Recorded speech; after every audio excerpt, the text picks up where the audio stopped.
Assalamualaikum warahmatullahi wabarakatuh. Yang saya hormati dosen pembimbing dan dosen pembina. Perkenalkan, nama saya Sholahuddin, sarjana ekonomi, guru ekonomi di SMK Tahfidzil Quran Dempo Timur Pasian Pamekasan, sekaligus mahasiswa PPG Daljak 2 di Universitas Muhammadiyah Profesor Dr. Hamka dengan nomor induk mahasiswa 25012269191. Pada hari ini saya akan melaksanakan uji kinerja di SMK Tahfidzil Quran Dempo Timur Pasian Pamekasan. Mari kita saksikan bersama. Assalamualaikum warahmatullahi wabarakatuh. Waalaikumsalam warahmatullahi wabarakatuh. Selamat pagi anak-anak. Selamat pagi. Selamat semuanya.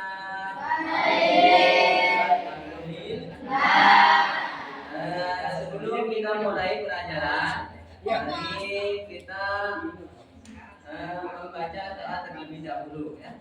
Membaca doa terlebih dahulu.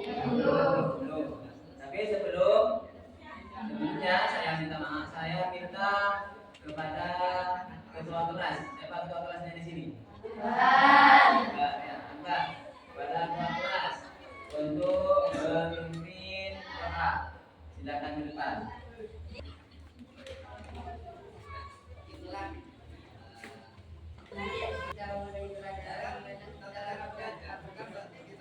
Bismillahirrahmanirrahim. Raditu billahi rabban bil islami dinan wa bi Muhammadin sallallahu alaihi wasallam nabiyyan wa rasula. Rabbi zidni ilma warzuqni fahma. Amin ya rabbal alamin. Taqabbalallahu alim.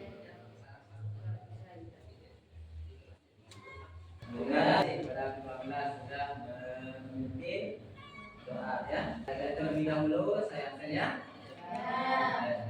Atika Soleha ada? Muhammad Hasan ada?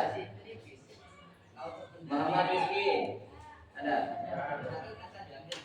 Sebelum kita mulai, mari kita menyanyikan lagu Indonesia Raya ya. Saya minta kepada kalian semuanya berdiri.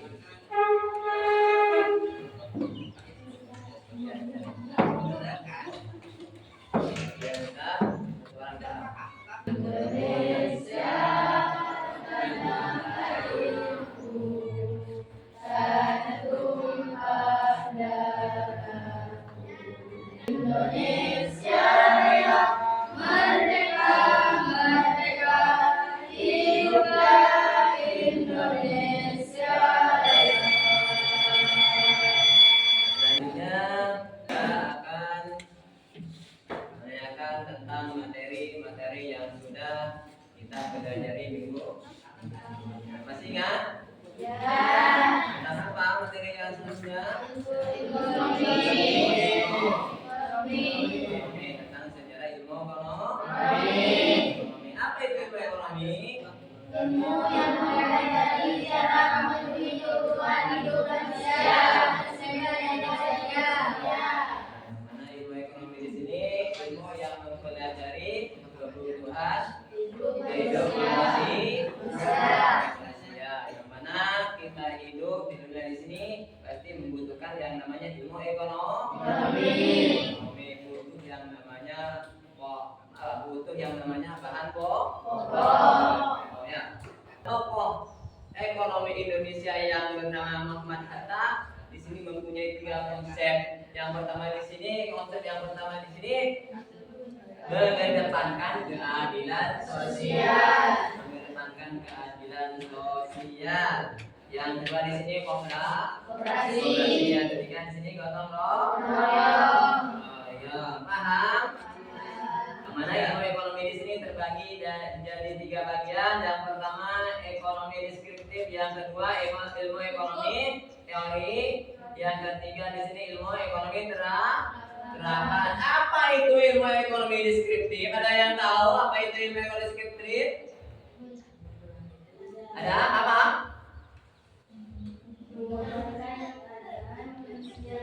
Ya, yang mana ilmu ekonomi deskriptif di sini adalah cabang ilmu yang menggambarkan dan menjelaskan fenomena ekonomi yang terjadi di masyarakat berdasarkan fakta data yang ada. Yang mana ilmu deskriptif di sini merupakan cabang ilmu yang menggambarkan dan menjelaskan fenomena atau kejadian ekonomi yang terjadi di masyarakat berdasarkan fakta data yang ada.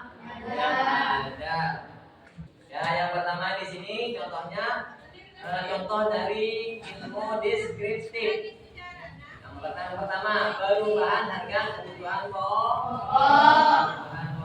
mengenai yang namanya fluktuasi. Apa itu fluktuasi? Perubahan naik turunnya harga. Apa itu fluktuasi? Seperti halnya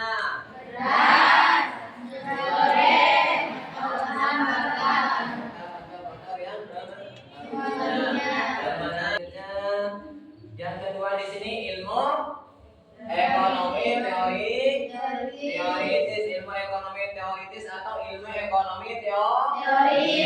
Apa itu ilmu ekonomi teoritis atau ilmu ekonomi teori? Ilmu ekonomi teoritis di sini adalah cabang ilmu yang mencari pengertian,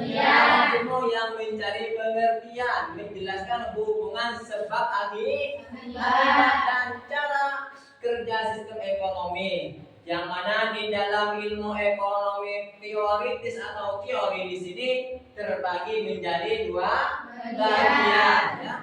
Ingat, yang mana ilmu ekonomi di sini terbagi menjadi tiga. Pertama ilmu ekonomi deskriptif, yang kedua ilmu ekonomi teoritis atau teori, yang ketiga ilmu ekonomi terapan. Yang kedua di sini ilmu ekonomi teoritis. Ilmu ekonomi teoritis di sini terbagi menjadi dua bagian juga. Yang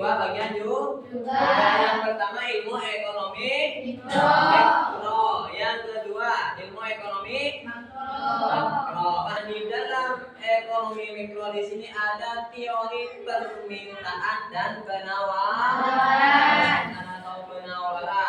Kalau permintaan di sini adalah pembeli. Kalau penawaran di sini termasuk penjual. Saya ulangi lagi. Di dalam ekonomi mikro di sini ada permintaan dan penawaran. Yang mana di dalam ekonomi teori mikro di sini menjelaskan bagaimana harga suatu barang atau jasa terbentuk berdasarkan interaksi antara keinginan pembeli atau permintaan seseorang dan keinginan penjual atau penawaran. Jadi dalam ekonomi mikro. Dan yang di sini ilmu ekonomi terapan. Saya ulangi lagi. Tadi ilmu ekonomi di sini ada berapa? Apa saja yang tiga? Ilmu ekonomi deskriptif, ilmu ekonomi teori. Ya, yang ketiga di sini ilmu ekonomi terapan. Berarti yang terakhir ilmu ekonomi terapan. Apa itu ilmu ekonomi terapan? Ilmu ekonomi terapan di sini adalah penerapan teori. Bagaimana cara untuk menerapkan teori? Makanya dikatakan ilmu ekonomi terapan. Untuk memecahkan masalah dunianya. Yang mana di dalam ilmu ekonomi di sini, di dalam ilmu ekonomi baik itu di dalam ilmu ekonomi jual beli ini pasti ada yang namanya permasalahan. Di dalam permasalahan di sini butuh yang namanya pemecahan masalah. Kalau ada masalah pasti ada bagaimana cara untuk memecahkan masalah tersebut ya. Mana ilmu ekonomi di sini ada yang namanya ilmu ekonomi terapan. Teori ekonomi untuk memecahkan masalah dunia nyata, baik di tingkat individu, perusahaan maupun pemerintah ya. Ini yang nomor yang ketiga masalah ilmu ekonomi terapan ya. Contohnya analisis pasar digunakan untuk memahami perilaku konsumen dan produk dalam pasar, serta untuk memprediksi perubahan dalam permintaan dan penawaran. Yang mana ilmu ekonomi terapan di sini ya. Dalam ilmu ekonomi terapan di sini untuk yang namanya selanjutnya pahami ya. Selanjutnya di sini tentang konsep ekonomi kerakyatan ya. Yang mana ada ilmu ekonomi, menggunakan ekonomi, ada konsep ekonomi. Apa itu konsep ekonomi kerakyatan? Yaitu sistem ekonomi yang mengedepankan, yang mana di dalam konsep ekonomi di sini, konsep dalam ekonomi di Indonesia, konsep ekonomi di Indonesia, kerakyatan di Indonesia di sini dibagi menjadi tiga. Sistem ekonomi yang mengedepankan keadilan sosial, yang kedua kooperasi, yang ketiga di sini gotong royong. Yang pertama ilmu sistem ekonomi yang mengedepankan keadilan sosial. Keadilan sosial di sini ekonomi kerakyatan yang menekankan pemberitaan hasil pembangunan dan akses terhadap sumber daya ekonomi bagi seluruh lapisan masyarakat, mengurangi kesenjangan sosial. Contohnya ini. Contohnya keadilan sosial dalam ekonomi kerakyatan Indonesia. Yang pertama, contoh adanya program bantuan sosial.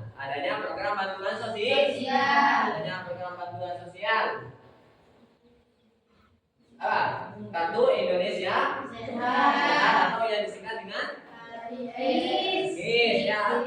KIS ini merupakan Kartu Indonesia Sehat. Kartu Indonesia di sini merupakan program bantuan sosial dengan kooperasi yang mana di dalam konsep ekonomi di masyarakat Indonesia di sini.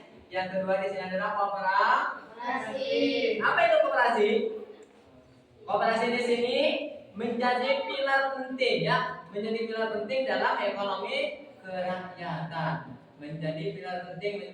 Ekonomi kerakyatan karena kenapa? Karena memungkinkan masyarakat untuk berpartisipasi langsung dalam pengolahan usaha dan pembagian keuntungan ya.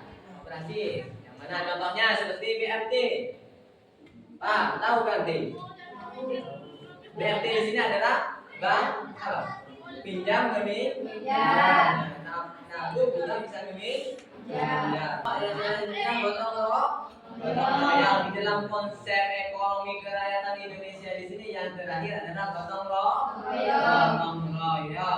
Apa itu gotong royong? Gotong royong di sini prinsip gotong royong yang sudah mengangkat dalam budaya Indonesia menjadi landasan utama dalam ekonomi. Yang mana gotong royong di sini budaya Indonesia yang menjadi landasan utama dalam ekonomi kerakyatan. Masyarakat saling membantu dan bekerja sama untuk mencapai kesejahteraan bersama. Tujuan gotong royong di sini masyarakat apa? Dia ingin mencapai kesejahteraan bersama. Makanya di dalam ilmu ekonomi Indonesia di sini siapa? Muhammad Hatta di sini mengadakan ekonomi yang namanya gotong royong. Tujuannya apa? Biar mencapai kesejahteraan bersama. Sebelum saya ulangi lagi, ilmu ekonomi terbagi menjadi berapa? 3.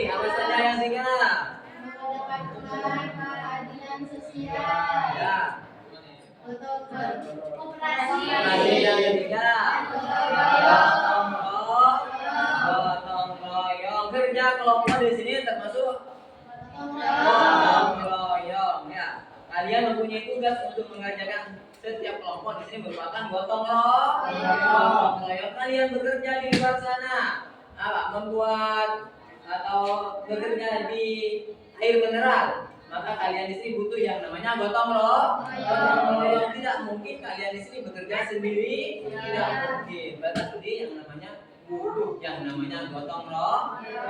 Makanya ilmu ekonomi di sini di Indonesia oleh Muhammad kita dikonsepkan seperti itu.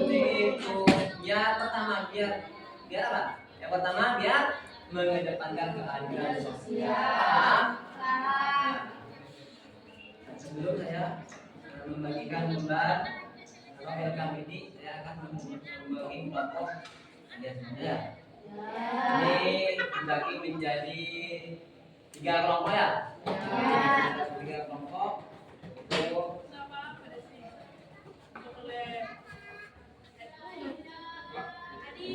Lagi-lagi. Pak, bangkunya. Coba.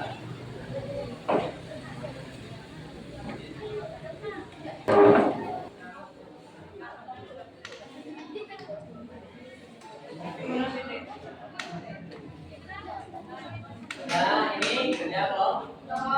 Nanti sesudah kalian selesai, setelah kalian selesai kerja kelompok, maka setiap kelompok di sini ada yang mewakili ke depan ya, ada yang mewakili ke depan untuk berpresentasi ya.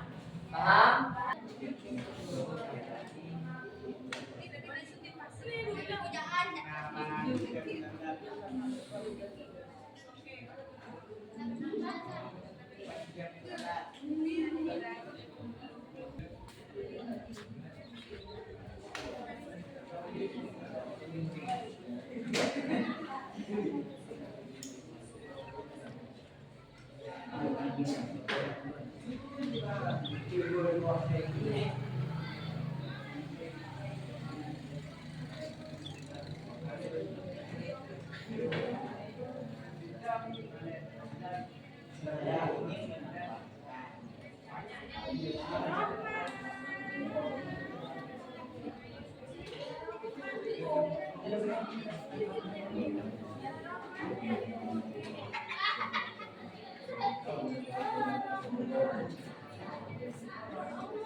Saya minta kepada kalian semua untuk mempresentasikan hasil kerja kelompoknya kalian masing-masing. Saya minta setiap kelompok maju ke depan ya. Setiap kelompok maju ke depan. Nah, ya. Dari kelompok pertama, ini. Saya minta maju ke depan kelompok pertama.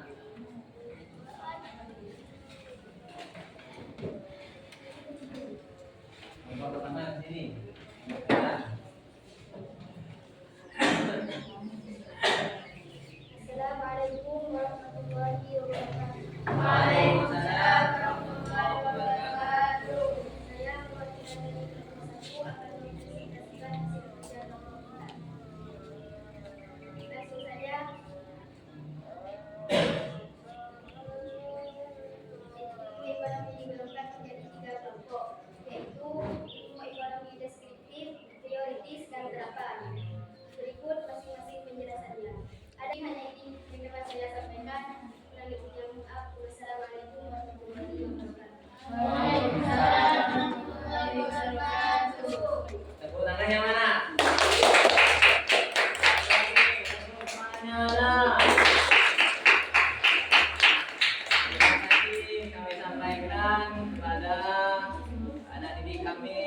kelompok pertama ya. Sekarang beralih ke kelompok yang kedua. Saya minta perwakilan dari kelompok kedua maju ke depan ya. Assalamualaikum warahmatullahi wabarakatuh. Waalaikumsalam warahmatullahi wabarakatuh. Baik, berdirinya saya di sini akan mempresentasikan hasil dari diskusi kita tadi, yaitu tentang sejarah ilmu ekonomi di Indonesia. Yang mana praktik ekonomi sudah ada sejak zaman kerajaan melalui sistem perdagangan antar wilayah. Seperti contohnya Cina berdagang ke Indonesia, Indonesia berdagang ke Malaysia. Namun, sejarah ilmu ekonomi di Indonesia mulai terbentuk pada masa kolonial Belanda, di mana sistem ekonomi diarahkan untuk kepentingan penjajah melalui tanam paksa dan eksploitasi sumber daya alam. Oke, hanya ini yang dapat saya sampaikan. Kurang lebihnya mohon maaf. Wassalamualaikum warahmatullahi wabarakatuh. Waalaikumsalam warahmatullahi wabarakatuh. Nanya dulu. Ya. Terima kasih kami sampaikan. Selanjutnya kelompok yang ketiga ya, kelompok yang terakhir. Kami minta kepada kelompok yang ketiga untuk mempresentasikan ke depan perwakilan dari kelompok ketiga. Yang minta ke depan. Waalaikumsalam warahmatullahi wabarakatuh. Baik, saya perwakilan dari kelompok 3 akan menjelaskan hasil dari kerja kelompok kita. Langsung saja saya akan menjelaskan tentang pengertian ilmu ekonomi. Ekonomi yang dari bahasa Yunani yaitu ekonomia. Ekonomia berasal dari dua kata, yaitu ekos dan homo. Ekos yang berarti rumah tangga, dan homos yang berarti peraturan. Secara harfiah, ekonomi berarti aturan rumah tangga atau cara mengatur kebutuhan dalam suatu rumah tangga. Mungkin ini yang dapat kami sampaikan. Kurang lebihnya mohon maaf. Wassalamualaikum warahmatullahi wabarakatuh. Waalaikumsalam warahmatullahi wabarakatuh.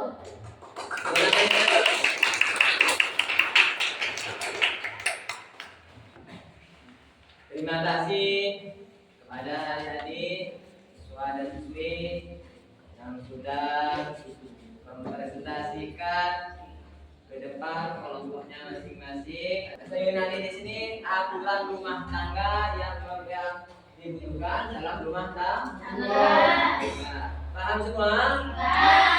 Paham. Kelompok 1 sudah paham?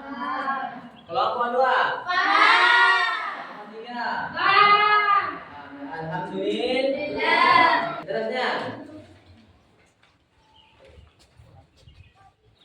Nah, saya minta semuanya berdiri. Ya, berdiri. Jadi ya. Ya, semangat ya. Nah, sudah ada? Pak. Mana semangatmu? Ini semangatku. Mana semangatmu? Ini semangatku. Mana semangatmu? Ini semangatku. Semangat? Semangat. Semangat? Semangat. Yuk. Sekarang tepuk semangat ya. Tepuk semangat. Semangat. Akhir. Tepuk semangat.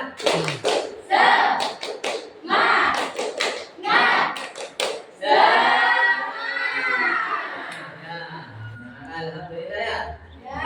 Pertemuan pada hari ini kita semuanya diberi kesemangatan Allah Subhanahu wa taala. Ya, sebelum kita ini mari duduk kembali ya, duduk kembali. Duduk kembali.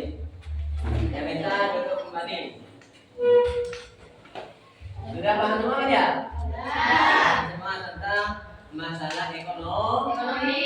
Masalah ekonomi. Yang mana ilmu ekonomi di sini dibagi menjadi Tiga bagian menjadi tiga bagian. Menjadi tiga bagian. Yang pertama ekonomi. Yang kedua ekonomi. Yang ketiga ilmu ekonomi. Nah, ya, ilmu ekonomi terapan. Nah, apakah ada pertanyaan? Nah, pertanyaannya apa? Siapa yang mau bertanya? Kenapa setiap harinya bahan pokok kok selalu naik turun? Ya, ini pertanyaan bagus ini, ya. Kenapa? Oh, ini ada temannya dari kelompok kedua. Ada pertanyaan. Kenapa kok setiap harinya di sini harga pokok kok naik turun? Ya, ini bagus. Ini bagus sekali. Pertanyaan ini bagus sekali. Kenapa? Kok setiap harinya bahan pokok di sini naik turun? Yang mana di sini kenapa kok naik turun? Di sini disesuaikan dengan musim ya, dengan musim. Contohnya seperti beras. Kalau di masa musimnya panen, maka beras di sini harganya bahan pokoknya ini turun. Kalau bukan musimnya, harga pokok beras di sini naik. Alasannya kenapa kok bahan pokok setiap harinya di sini bisa naik turun? Ya ini disesuaikan, yang pertama disesuaikan dengan musim. Paham? Beras. Kalau musimnya beras, panen padi, maka musimnya di sini turun. Ya, harga beras di sini turun. Karena beras di sini sudah mulai banyak. Kebutuhan orang di sini mulai menurun dan bahannya di sini sudah meningkat. Ya. Ya, simpulannya belajar ilmu ekonomi di sini sangat penting bagi kita. Karena ilmu ekonomi di sini merupakan ilmu yang dibutuhkan dalam kehidupan sehari-hari. Ya. Ada lagi pertanyaan? Semua ya? Alhamdulillah. Kalau sudah paham semua, semoga ilmu yang kita pelajari dari tadi dijadikan ilmu yang barokah. Amin. Dijadikan ilmu yang bermanfaat. Amin. Dan semoga kita semuanya, kalian semuanya di sini dijadikan orang yang berguna. Amin. Ya, paham ya? Iya. Alhamdulillah. Ingat ya? Ingat masalah ilmu ekonomi. Ilmu ekonomi di sini merupakan ilmu yang menjelaskan kebutuhan rumah tangga. Setelah ini, kalau kalian sudah paham, mari kita tutup dengan pembacaan doa ya. Sebelum kita tutup, saya minta kepada perwakilan untuk memimpin doa menutup ya. Gimana? Ya, begini. Dan kalian.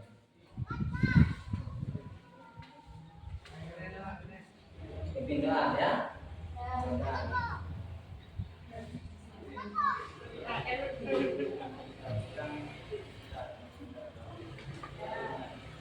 Bismillahirrahmanirrahim. Ya Rabbi waffiqni bitaqwaka ya Allah. Ya Rabbi irhamni bi husni khatimati. Allahumma ij'alna akhira kalamina minad dunya la ilaha illallah. Amin. Waalaikumsalam warahmatullahi wabarakatuh. Mungkin ada ini yang saya dapat sampaikan. Semoga ilmu yang kalian dapat pada hari ini dijadikan ilmu yang barokah. Amin. Itu saja yang saya dapat sampaikan. Sebelumnya mohon maaf. Wassalamualaikum warahmatullahi wabarakatuh.